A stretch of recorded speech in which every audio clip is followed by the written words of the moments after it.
If you take amlodipine, Losartan, or Lisinopril, stop. Before you take your next dose, there is something happening inside your body right now that could explain everything you have been dismissing as just getting older. And once I show you what it is, you will never look at that pill bottle the same way again.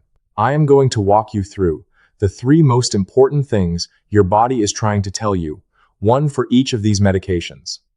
And I am saving the most critical one for last, because it is the warning sign people sit on for months without realizing what it means. Subscribe to The Healthy Habit and turn on notifications. I publish this kind of clear, practical information every single week. I'm Dr. Gerald Mark, and in my years of sitting across from patients who've been on these 3 medications, the single most common thing I hear is, "Nobody told me what to actually watch for in my own body." When you take amlodipine, Losartan, or Lisinopril, and millions of people over 60 do, you're taking a medication that matters. It's lowering pressure in your blood vessels.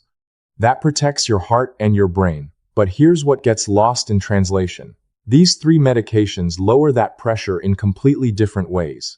They create different patterns inside your body. And if you don't understand those patterns, you start attributing things to age or stress, when what's really happening is your body sending you information about how this specific pill is working inside you. Research, published in major medical journals, has found that patients who understand how their blood pressure medication actually works are far more likely to stay on it long term and catch real problems early. But most people leave the pharmacy with a bottle and maybe a sheet of paper listing side effects in tiny print. Does any of that sound familiar? Let me explain what's actually happening inside your body when you swallow one of these pills. Amlodipine is a calcium channel blocker. Think of your blood vessels like tiny highways. Calcium tells the muscle walls of those highways to tighten and narrow. Amlodipine tells those walls to relax and stay open. Your blood flows through more easily. Your pressure comes down. But here's what nobody explains clearly. When you relax the vessels in your legs and feet more than other parts of your body, fluid can start pooling in those lower areas. You might notice your socks leaving marks on your ankles by evening. Your shoes might feel tighter. Some people describe it as a heaviness they never had before. Losartan is an ARB. It works on a completely different pathway. Your kidneys have receptors that respond to a hormone called angiotensin. Losartan blocks those receptors. The vessels relax. Pressure drops. But because Losartan works through your kidney system, it can shift how your body handles potassium, and potassium keeps your heart rhythm steady and your muscles working smoothly. Lisinopril is an ACE inhibitor. It stops your body from making the chemical that causes blood vessels to tighten. Same goal as the others, lower pressure, but achieved through yet another completely different mechanism. And because of how ACE inhibitors work, some people develop a persistent dry cough. These aren't 3 versions of the same pill. They're 3 entirely different conversations your body is having with the medication. Once you understand the conversation, everything else makes sense. Let me tell you about Margaret.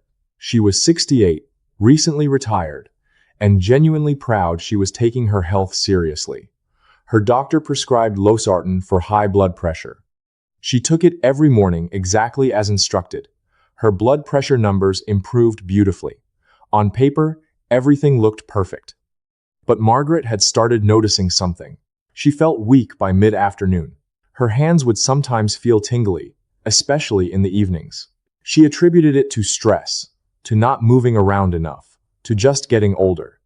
She never mentioned it to her doctor because it didn't seem connected to the blood pressure medication. What Margaret didn't know was that she had quietly started using a salt substitute on all her food. The one sitting right next to her regular salt replaces sodium with potassium. She was now taking a medication that can raise potassium, seasoning every meal with extra potassium, and never realizing those 2 things were having a conversation her body wasn't happy about. Her weakness and tingling were early warning signs. Her body was trying to tell her something. She just didn't know how to interpret the message. And what she did not know is the same thing most people on Losartan or Lisinopril do not know. I will show you exactly what to look for in your kitchen in just a moment. But first, I need you to tell me something in the comments right now. Type in the comments which of these 3 medications you are taking. Just the name. Amlodipine, Losartan, or Lisinopril. I read every single comment personally, and what you share shapes exactly what I cover next. Type it now while you are thinking about it. The first thing, and this one, is about amlodipine specifically. If you're taking amlodipine and you notice that your ankles swell slightly by evening, that your socks leave marks, that your shoes feel tighter, or that your legs feel heavy, that's amlodipine doing what it does. This is not dangerous the way heart swelling would be, but it's also not something you should silently endure for years. What you need to know is this: elevation helps. Lying down for 30 minutes with your legs up on pillows can reduce that swelling noticeably. Movement helps. Walking and gentle activity make a difference. And if the swelling gets worse over time, that's absolutely worth discussing with your doctor. Sometimes it means adjusting the dose. Sometimes it means switching to a different medication that works better with your body. But the point is, you do not have to accept uncomfortable as the price of lower blood pressure. Now, what I am about to tell you next is the thing that surprises people the most, because the danger is not in the pill. It is sitting in your kitchen right now, and it is probably labeled heart healthy on the front of the package. The second thing, and this one involves something sitting in your kitchen right now. If you're taking Losartan or Lisinopril, potassium is not just a word on a nutrition label. These medications can cause your body to hold on to potassium instead of letting it out. That's usually fine if your kidneys are healthy. But add in a salt substitute, certain seasoning blends, electrolyte drinks, or vegetable powders marketed as health foods, and suddenly you're creating a situation where potassium can drift too high. High potassium can cause weakness, muscle cramps, tingling in your fingers and toes, or heart palpitations. Sometimes there are barely any symptoms at all until something serious happens. A study published in the Journal of the American Society of Nephrology followed over 3,000 adults over age 60 taking these medications. And what researchers found was that patients who had simple conversations with their adding pharmacist about which common products contain potassium had significantly better outcomes and fewer emergency visits related to electrolyte problems. So here's what you need to do this evening. Check your kitchen. Look for salt substitutes. Look at seasoning blends. Check any electrolyte powders. If you see potassium listed, take a photo and send it to your pharmacist. Just information gathering, that's it. Let me tell you about Raymond. He was 71, took Lisinopril faithfully every morning, and 3 months in developed a tickle in his throat that would not go away. He blamed the dust in his house. He changed his air filter. He bought lozenges. He tried allergy medicine.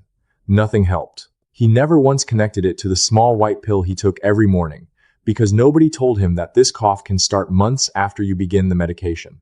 By the time he mentioned it to anyone, he had quietly decided the medication just was not worth it, and had stopped taking it on his own. His blood pressure climbed back up, and nobody understood why, until someone finally asked about the cough. That is exactly the moment we need to prevent in your life. I saved this one for last on purpose, because this is the warning sign people live with for months, sometimes years, without connecting it to the medication. And the difference between the harmless version and the emergency version comes down to one very specific thing. The third thing, I saved this for last, because this is the one that sends people to the emergency room when they wait too long. If you're taking Lisinopril and you develop a dry, persistent cough, that cough is real and it deserves attention. It's not in your head, it's your body responding to what the medication is doing. The cough usually feels scratchy, irritating, like something is stuck in your throat. It often gets worse when you lie down. And here's what people don't realize. This cough doesn't always start right away. Sometimes it takes weeks or even months, which is why people miss the connection entirely. Now, a dry cough from Lisinopril is usually manageable and usually not dangerous on its own.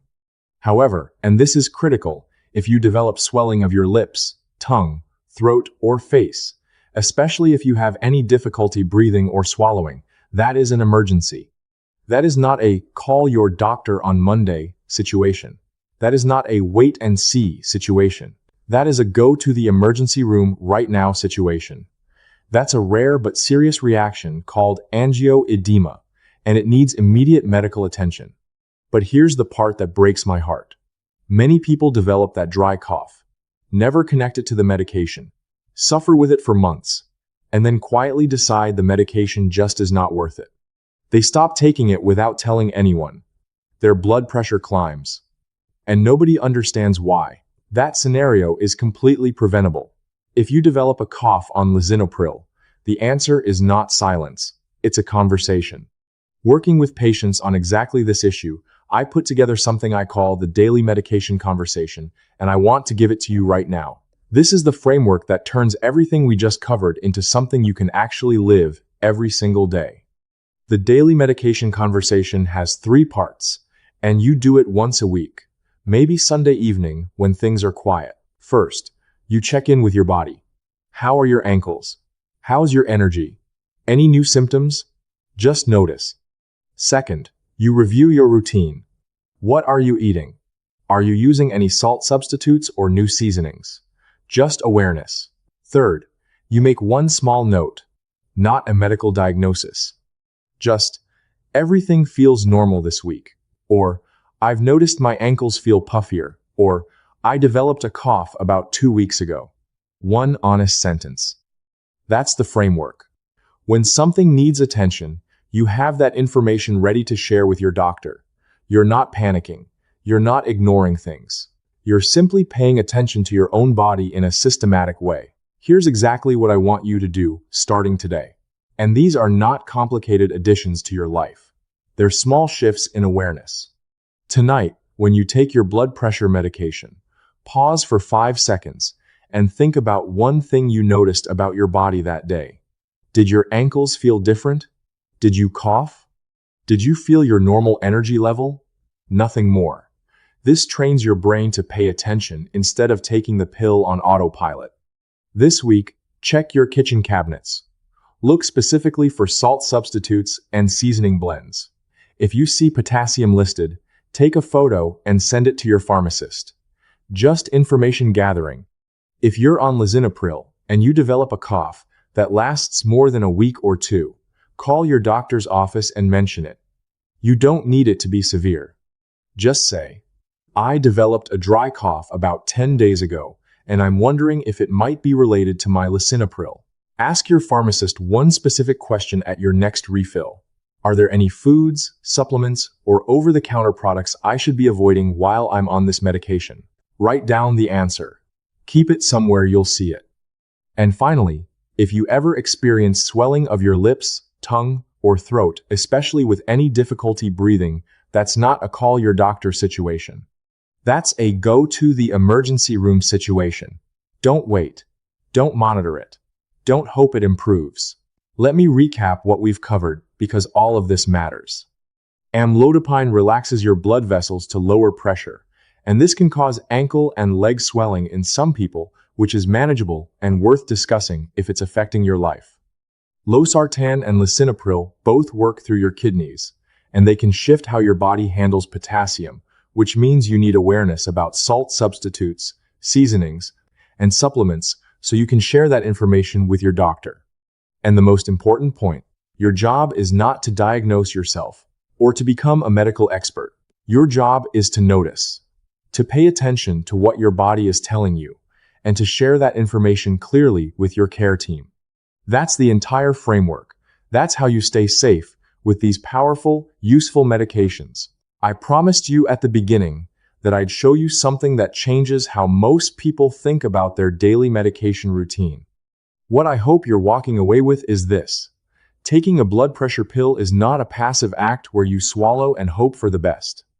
It's an active partnership between you and your medication and your doctor. You bring the observation, you bring the honesty about what you're experiencing, you bring the awareness, and your doctor brings the knowledge to interpret that information and adjust when something needs adjusting.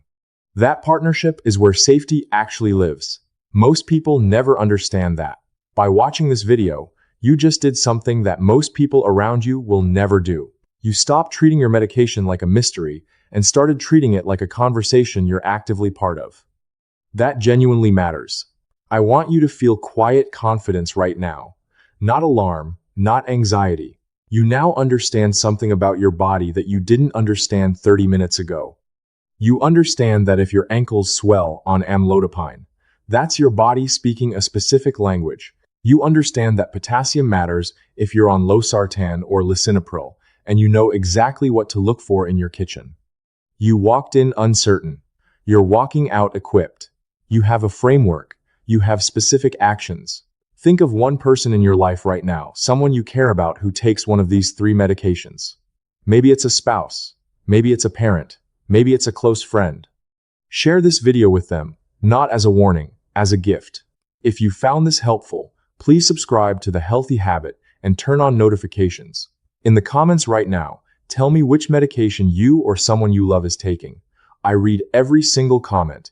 In my next video, I'm going to show you the one number on your blood pressure monitor that most people completely misunderstand and why obsessing over that number may actually be working against your health. That video goes live very soon. Make sure notifications are on so you don't miss it. Small habits, done consistently, are the most powerful medicine your body will ever receive. I'm Dr. Gerald Mark. Build one healthy habit today, and I'll see you in the next one. Everything I have shared today is for general informational purposes only, based on published research and clinical observation.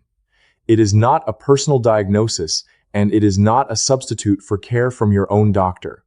Please consult your physician or a qualified healthcare provider before making any changes to your medications, diet, supplements, or health routine.